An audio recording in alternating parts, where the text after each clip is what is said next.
अस्सलाम वालेकुम everyone.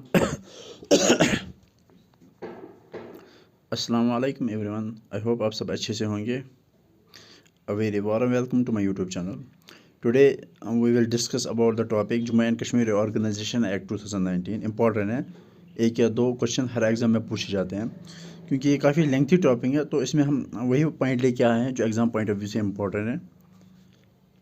So I will try to cover it in one lecture. सो without wasting your time, let's start.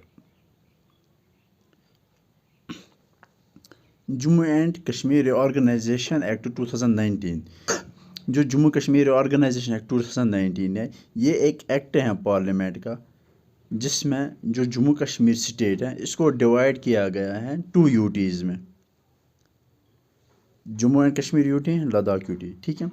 So Jammu and Kashmir organisation act is an act in which the Jammu and Kashmir state divided into 2 UTs, Jammu and Kashmir UT and Ladakh UT, and important it's act of parliament। ठीक है। तो ये act है, ये act कब बना? जब bill pass होगी राज्यसभा में एंड लोकसभा में, उसके बाद ही जो बिल है वो एक्ट बनता है। एंड जो आर्टिकल 3 है इंडियन कॉन्स्टिट्यूशन का, ये पावर देता है पार्लियामेंट को कि ये किसी भी स्टेट को चेंज कर सकता है यूटी में। ठीक है। सो स्टेट को यूटी में या यूटी को स्टेट में जो चेंज करना है, ये जो पार्लियामेंट को ये पावर कौन देता है? ये पार्लियामेंट को पावर देता है आर्टिकल 3। और अमित शाह ने जो बिल इंट्रोड्यूस की थी 5 अगस्त 2019, अमित शाह इंट्रोड्यूस बिल 5 अगस्त 2019 में अमित शाह ने बिल इंट्रोड्यूस किया था। कहाँ पे? राज्यसभा में इसने इंट्रोड्यूस किया था bill, and the same day the bill was been pass. ठीक है। 5 अगस्त को ही वो बिल पास हो गई थी राज्यसभा में। ठीक है। और जो इसके फेवर में वोट्स आए थे, इस बिल के फेवर में जो वोट्स आए थे वो 125 वोट्स इसके फेवर में आए थे और 61 वोट्स जो इसके अगेंस्ट में आए थे। एंड फिर 6 अगस्त को ये बिल लोकसभा में सबमिट की गई एंड इसके फेवर में जो वोट्स आए थे 370 एंड 70 वोट्स इसके अगेंस्ट में आए। ठीक है। सिंपल है। 5 अगस्त को बिल राज्यसभा में इंट्रोड्यूस किया गया था, लोकसभा में 6 अगस्त को बिल इंट्रोड्यूस किया गया था। इसके फेवर में 370 वोट्स आए थे, 70 अगेंस्ट वोट्स आए थे। एंड प्रेसिडेंट एसेंट कब मिला था इसको? 9 अगस्त 2019 को इसको मिला था प्रेसिडेंट असेंट, एंड उसके बाद ये एक्ट बन गया। ठीक है। एंड ये कब फोर्स में लाया गया? 31 अक्टूबर 2019 में ये फोर्स में लाया गया। ठीक है। और इस Jammu and Kashmir organisation act में टोटल कितने पार्ट्स हैं? 14 पार्ट्स हैं, 103 सेक्शंस हैं इसमें एंड 5 शेड्यूल्स हैं। एंड जो जम्मू एंड कश्मीर यूटी होगा, जो विद लेजिस्लेचर है, मीन्स जिसमें लेजिस्लेटिव असम्बली होगी, अब ये किस मॉडल पे बेस होगा? अब पुडुचेरी मॉडल। एंड जो लद्दाख यूटी है, जो विदाउट लेजिस्लेटिव असम्बली होगी, ये किस मॉडल पे बेस है? Ladakh will be based on the Chandigarh model and Jammu Kashmir UT will be based on the Puducherry model. अब जो 5 शेड्यूल है इसमें, फर्स्ट शेड्यूल किसके बारे में डील करता है? फर्स्ट शेड्यूल डील करता है काउंसिल ऑफ स्टेट यानी राज्यसभा में। So first schedule deals with the council of state यानी राज्यसभा में। बट राज्यसभा में किसके बारे में डील करता है? ये जम्मू कश्मीर यूटी के बारे में डील करता है, क्योंकि Jammu Kashmir UT with legislature है, तो इसीलिए first schedule Jammu Kashmir UT के बारे में डील करता है। ठीक है। सो जो फर्स्ट शेड्यूल है ये बात करता है Rajya Sabha of UT of Jammu and Kashmir के बारे में बात करता है। और जो सेकंड शेड्यूल है ये पार्लियामेंट कॉन्स्टिट्यूंसी के बारे में बात करता है, यानी कि लोकसभा के बारे में बात करता है। बट लोकसभा में जो सीट्स होंगे वो जम्मू कश्मीर यूटी के भी होंगे और लद्दाख यूटी के भी होंगे। ठीक है। एंड जो थर्ड शेड्यूल ये लेजिस्लेटिव असम्बली के बारे में बात करता है, और legislative assembly of UT Jammu Kashmir, क्योंकि लद्दाख को कोई लेजिस्लेचर नहीं है। So the third schedule will deal only with the legislative assembly of UT Jammu and Kashmir. And fourth schedule बात करता है ओथ्स एंड एफर्मेशन के लिए। ठीक है। Fourth schedule oaths and affirmation के लिए डील करता है, और जो MLA होगा या काउंसिल ऑफ मिनिस्टर्स है उनको कसम खानी पड़ेगी बिफोर LG। तो फोर्थ शेड्यूल इसके बारे में डील करता है। एंड जो फिफ्थ शेड्यूल है ये डील करता है कि जो भी सेंट्रल लॉ होंगे वो एप्लीकेबल होंगे जम्मू कश्मीर यूटी में भी एंड यूटी ऑफ लद्दाख में भी। So central laws will be applicable to both UT of Jammu and Kashmir and Ladakh. ठीक है, ईजी है, कोई मुश्किल नहीं है। फर्स्ट शेड्यूल राज्यसभा के बारे में बात करता है, UT of Jammu and Kashmir. Second schedule Lok Sabha के बारे में बात करता है जिसमें both UT Ladakh and Jammu and Kashmir होगा। थर्ड शेड्यूल लेजिस्लेटिव असेंबली के बारे में बात करता है of Jammu and Kashmir UT.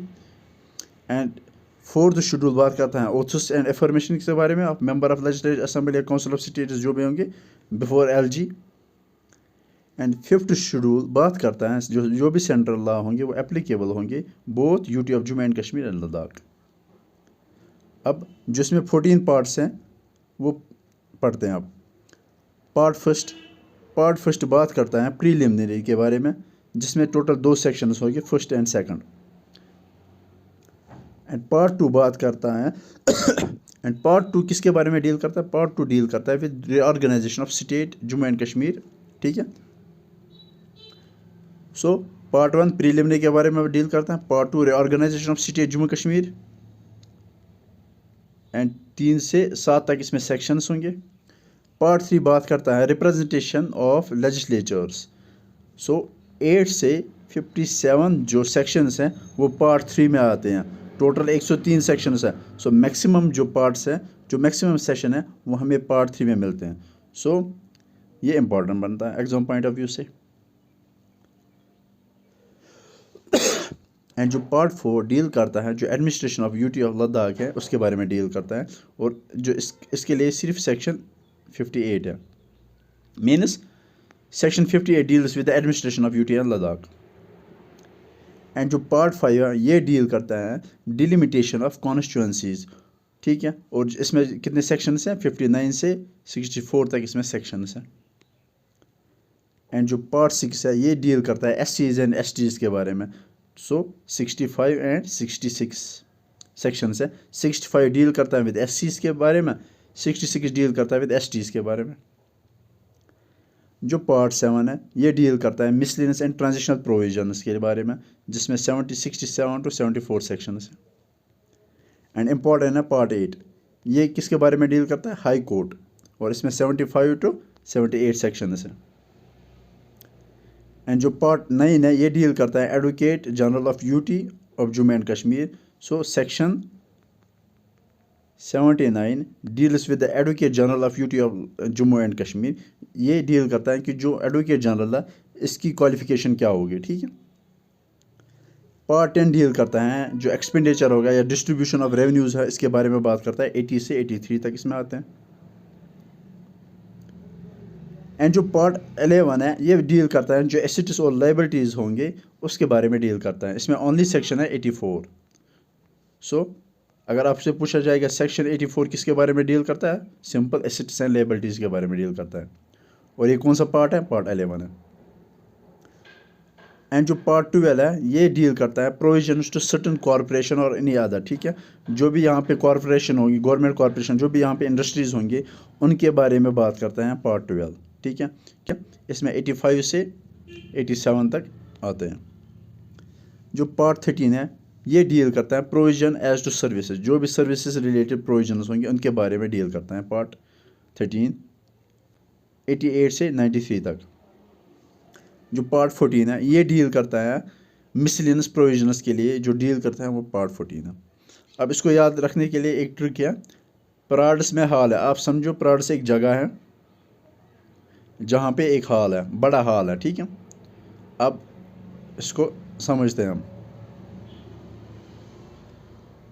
PRRADS, P for preliminary, R for reorganization, R for representation of legislature, A for administration, D for delimitation, S for SCs and STs, PRADS, then MAI, M for miscellaneous, then Hall, H for High Court, A for Advocate General, A for authorization of expenditure, and last one is liabilities, L for liabilities, L for liabilities। ठीक है, तो हाल ऐसे ही हैं। सो 11 तक मैंने आपको याद करवाया।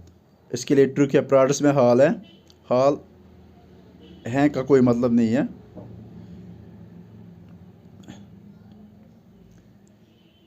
इम्पोर्टेंट भी यही तक है।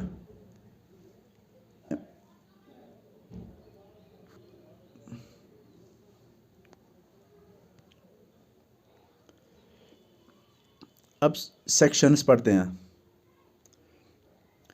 पार्ट 1 डील करता है प्रीलिमिनरी के बारे में, जिसमें फर्स्ट एंड सेकंड सेक्शंस आते हैं। जो सेक्शन फर्स्ट हैं ये बात करता है जो हम पढ़ रहे हैं टॉपिक, इसके बारे में, Jammu and Kashmir organisation act 2019। So important है। पार्ट 1 सेक्शन 1 किसके बारे में डील करता है? Section 1 deals with the Jammu and Kashmir organisation act 2019। And जो सेक्शन 2 है ये डिफिनीशन के बारे में बात करता है, यानी कि ये बोलता है जो लेजिस्लेटिव असेंबली है वो अब लेजिस्लेटिव असेंबली स्टेट की नहीं होगी, जो लेजिस्लेटिव असेंबली होगी अब UT of Jammu and Kashmir की। एंड जो लेफ्टिनेंट गवर्नर है इसको अपॉइंट कौन करेगा? आपको पता है, इसको अपॉइंट करेगा प्रेसिडेंट। ठीक है। एंड जो भी जम्मू एंड कश्मीर जो टेरिटरी है, जो स्टेट की अंडर टेरिटरी है, वो अब स्टेट के अंडर नहीं, वो अब यूटी के अंडर आएगी। तो ये सारी चीज़ें जो सेक्शन 2 है ये सिंपल डिफिनीशन इसके बारे में बात करता है।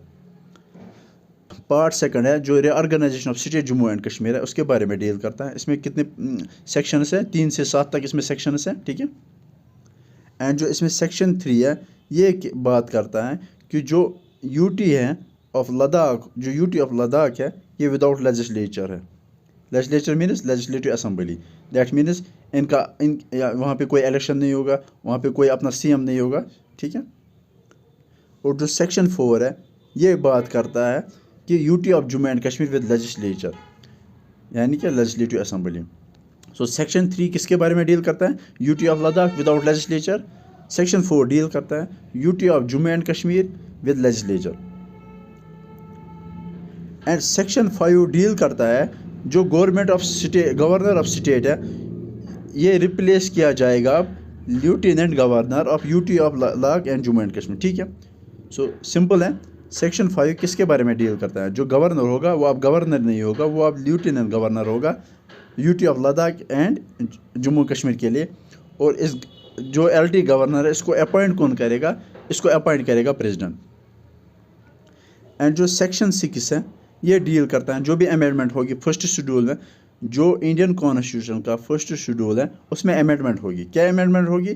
जो इसमें एंट्री 15 है वो डिलीट होगी। क्यों डिलीट होगी? क्योंकि जो एंट्री 15 में वो कश्मीर था, जम्मू कश्मीर था।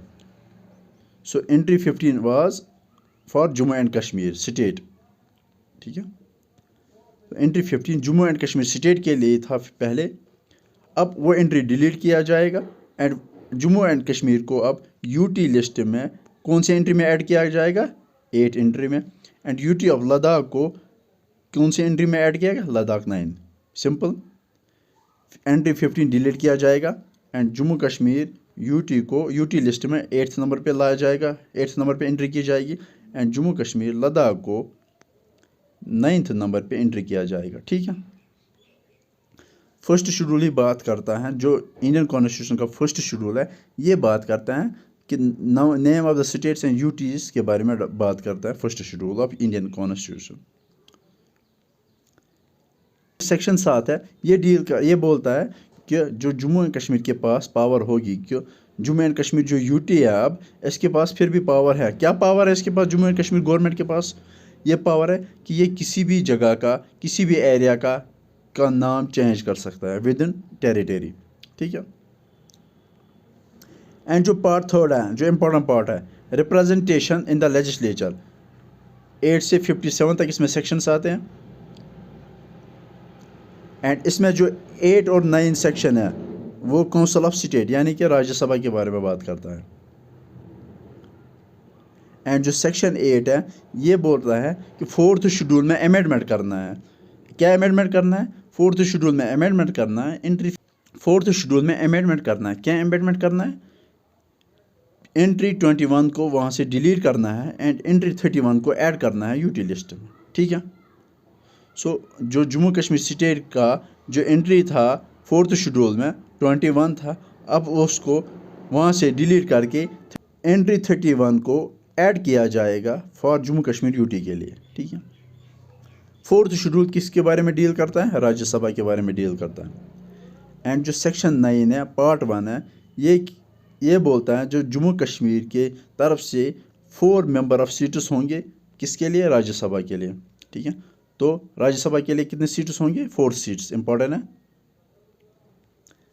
एंड जो सेक्शन 9 है पार्ट 2 है ये बोल रहा है no change in allocation of seating members in Rajya Sabha.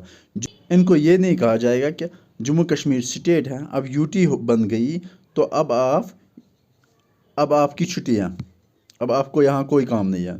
ठीक है। सिंपल मैं समझाने के लिए बता रहा हूँ। ठीक है। तो जो राज्यसभा में ऑलरेडी मेंबर होंगे उनकी जो टर्म है वो अनअल्टर्ड होगी, यानी कि उनको वहाँ से नहीं हटाया जाएगा। ठीक है।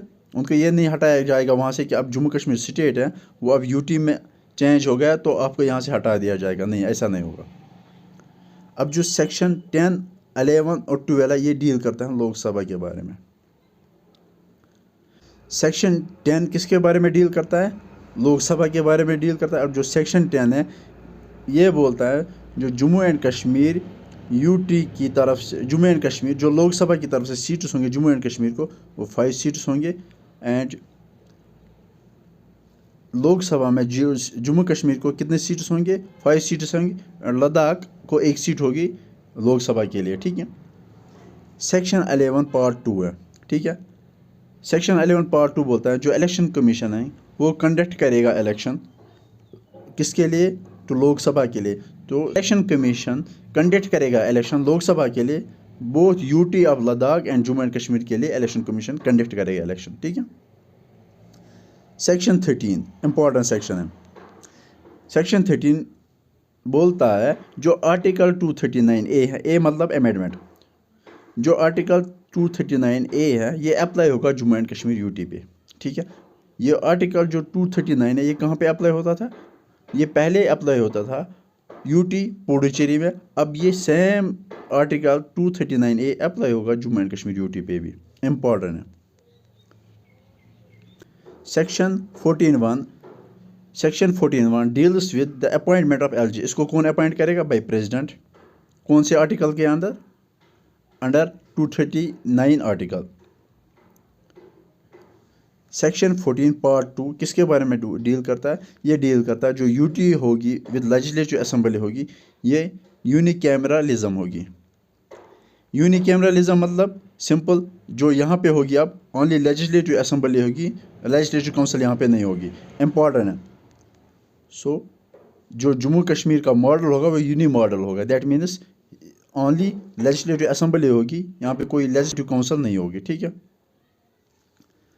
एंड सेक्शन 14(3) किसके बारे में डील करता है? जो जम्मू कश्मीर में टोटल कितने सीट्स होंगे?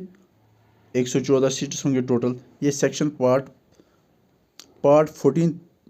Section 14 part 3। ठीक है।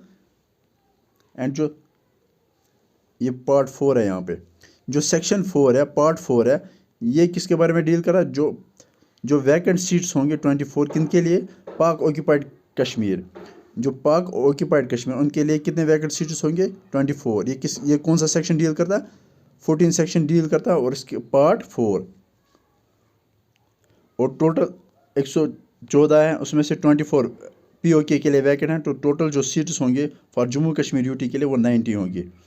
और जो 90 होंगे उसमें से जो 43 सीट्स होंगे फॉर जम्मू के लिए एंड 47 सीट्स होंगे फॉर कश्मीर के लिए।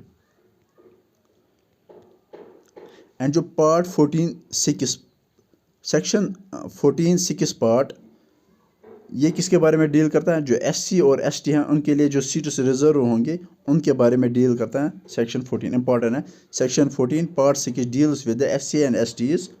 ठीक है।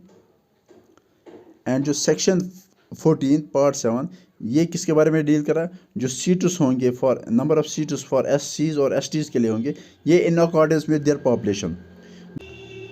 एंड सेक्शन 14 किसके बारे में डील करता है? इंपॉर्टेंट पूछा जाता है। सेक्शन 14 किसके बारे में डील करता है कि जो LG है वो नॉमिनेट कर सकता है 2 वुमेन इन लेजिस्लेटिव असेंबली।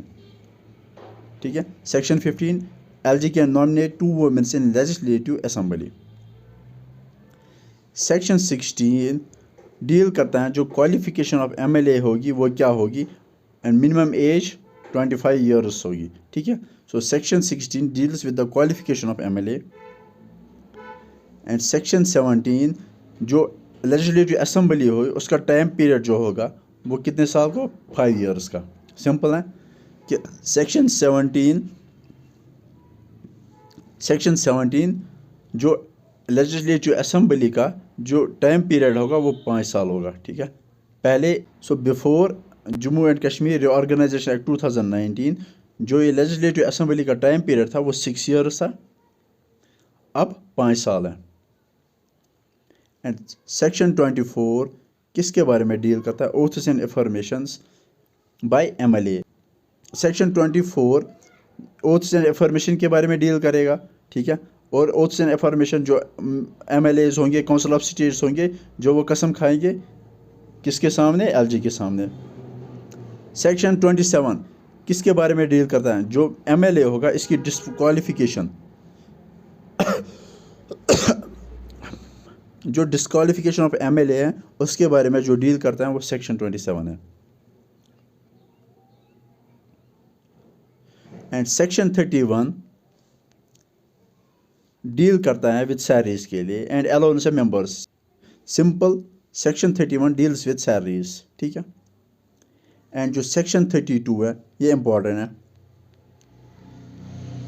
ये बोलता है कि जो power of legislative assembly to make laws on any subject mentioned in the state list in the 7th schedule except entry 1 जो public order है and entry 2 जो police order है। अगर simple words में समझाऊँ ये कहता है जो legislative assembly के पास जो पावर है कि वो किसी भी चीज़ पे लॉ बना सकता है जो स्टेट लिस्ट में होंगे, जो स्टेट लिस्ट में होंगे उन पे किसी भी चीज़ पे लॉ बना सकता है। और स्टेट लिस्ट में जो मेंशन है वो कौन से शेड्यूल बता रहा है? वो 7th शेड्यूल बता रहा है।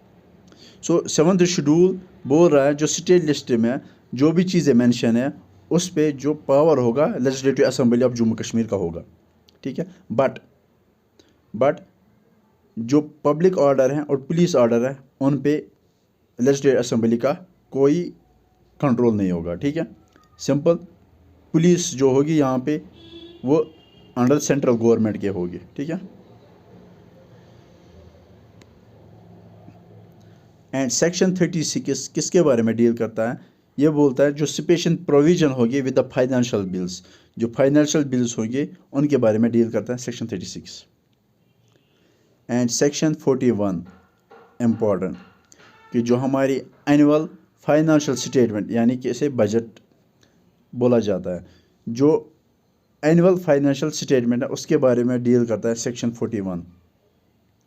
एंड सेक्शन 47 किसके बारे में डील करता है? जो official language of UT of Jammu and Kashmir होंगे उसके बारे में डील करता है। इंपॉर्टेंट है, section 41 deals with the financial statement यानी budget, and section 47 deals with the official language of UT of Jammu and Kashmir.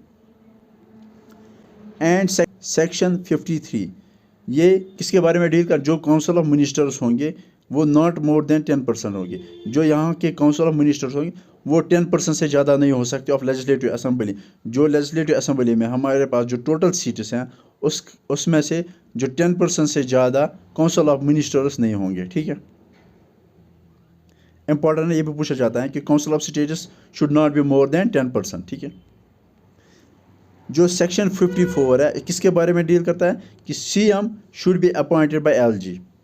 Important है, सेक्शन 54 जो CM है इसको अपॉइंट कौन करेगा? Bye LG। जो सेक्शन 57 है ये डील करता है एबॉलिशन ऑफ लेजिस्लेटिव काउंसिल। ठीक है, क्योंकि यहाँ पे अब लेजिस्लेटिव काउंसिल होगी नहीं, ओनली लेजिस्लेटिव असेंबली होंगी, तो लेजिस्लेटिव काउंसिल यहाँ पे एबॉलिश होगी। ठीक है, यहाँ पे नो मोर MLCs होता है मेंबर ऑफ लेजिस्लेटिव असेंबलीज, यहाँ पे ओनली MLA होंगे। यानी कि member of legislative assembly, no more MLCs। And जो पार्ट 4 है किसके बारे में डील करता है, administration of UT of Ladakh. And जो सेक्शन 58 है, क्योंकि इसमें एक ही सेक्शन है 58, वो किसके बारे में डील करता है, appointment of lieutenant governor of UT of Ladakh. जो लद्दाख यूटी को जो अपॉइंटमेंट करना है लेफ्टिनेंट गवर्नर, इसको भी कौन अपॉइंट करेगा, प्रेसिडेंट। ठीक है, इंपॉर्टेंट है, एक ही सेक्शन है, सेक्शन 58 एंड पार्ट 5। ये किसके बारे में डील करता है, डिलिमिटेशन ऑफ कॉन्स्टिट्यूएंसीज। एंड जो इसमें सेक्शन 51 है, ये किसके बारे में डील करता है, जो power of election commission to maintain delimitation orders up to date, no seats increased, number of seats, it is number of seats increase from 107 to 114। ठीक है, जो सेक्शन 61 डील करता है, जो पावर होगा इलेक्शन कमीशन के लिए टू मेंटेन डिलिमिटेशन ऑर्डर, जो भी डिलिमिटेशन ऑर्डर्स होंगे उनको मेंटेन करना, ये पावर है इलेक्शन कमीशन के पास। और यही डील करता है कि जो नंबर ऑफ सीट्स अब इंक्रीज़ होंगे, पहले 107 थे, अब 107 से 114 तक ये इंक्रीज़ हो गई। ठीक है, तो इसके बारे में जो डील करता है वो सेक्शन 61 है।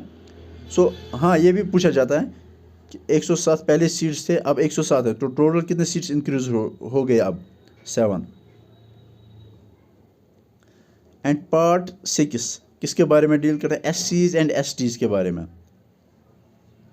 जो सेक्शन 65 होगा, ये किसके बारे में डील कर, जो SC ऑर्डर होगा, जो 1956 का जो ऑर्डर था, उसमें जो लॉ था SCs के, वो सेम लॉ एप्लीकेबल होगा अभी भी। ठीक है, जो सेक्शन 65 है, ये कहता है कि जो SCs का जो ऑर्डर है, जो लॉ है SCs के लिए, अकॉर्डिंग टू 1956 जो ऑर्डर था पहले, उसमें जो SCs के लिए जो ऑर्डर था, जो एप्लीकेबिलिटी, जो लॉज थे SCs के लिए, वो अभी भी अप्लाई होंगे SCs के लिए। सिमिलरली सेक्शन 66 भी डील करता है, जो पहले ऑर्डर था 1989 में, जो 1989 का जो ऑर्डर था, जो इसमें रूल्स थे, 1989 का जो ऑर्डर था, उसमें जो रूल्स थे, उसमें जो लॉज थे, वो अभी भी अप्लाई होंगे STs के लिए। ये सेक्शन 66 डील करता है। एंड पार्ट 8 डील करता है, जो हाई कोर्ट होगा। पार्ट ए किसके बारे में डील करता है, हाई कोर्ट। इसमें 75 to 78 सेक्शंस आते हैं। एंड जो सेक्शन 75 है, ये किसके बारे में डील कर रहा है, जो हाई कोर्ट होगा वो अब कॉमन होगा।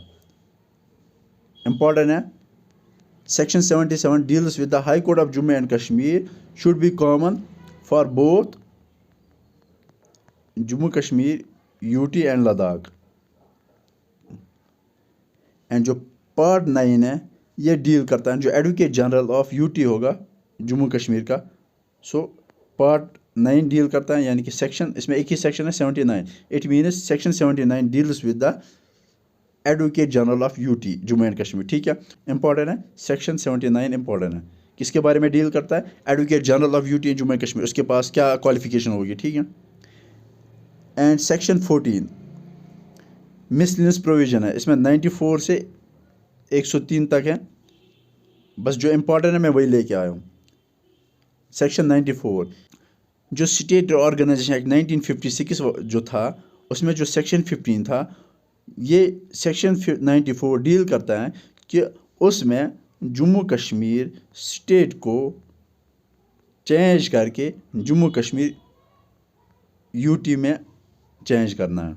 ठीक है, सो मैंने सारे जो भी इम्पोर्टेंट सेक्शंस थे या पार्ट्स थे, वो सारे मैंने यहाँ पे डिस्कस किए हैं। एंड अगर इससे बाहर, आई डोंट थिंक इससे बाहर कुछ आएगा एग्जाम पॉइंट ऑफ व्यू से इम्पोर्टेंट, मैंने सारे यहाँ पे कवर कर लिए हैं। Hope this session will be helpful for your exam, and do like, share and subscribe my channel. And if you have any doubt, आप मुझे कमेंट सेक्शन में बता सकते हो। So thank you.